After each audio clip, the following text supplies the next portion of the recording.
कलीला, समनू और जॉनी आपसे मिलना चाहते हैं। हाँ तो उन्हें अंदर बुला लो, शोर क्यों मचा रहे हो? अच्छा ठीक है, क्या वाकई बुला लूं? हाँ बाबा, जल्दी से बुला लो उनको अंदर।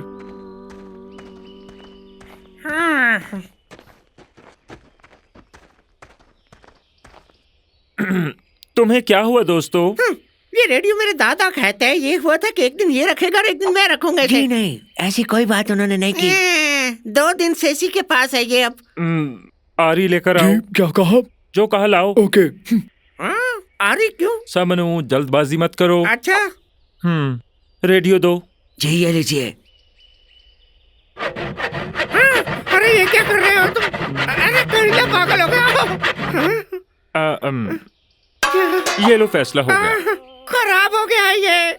हाँ मगर आज के बाद इस पर लड़ाई तो नहीं होगी ना?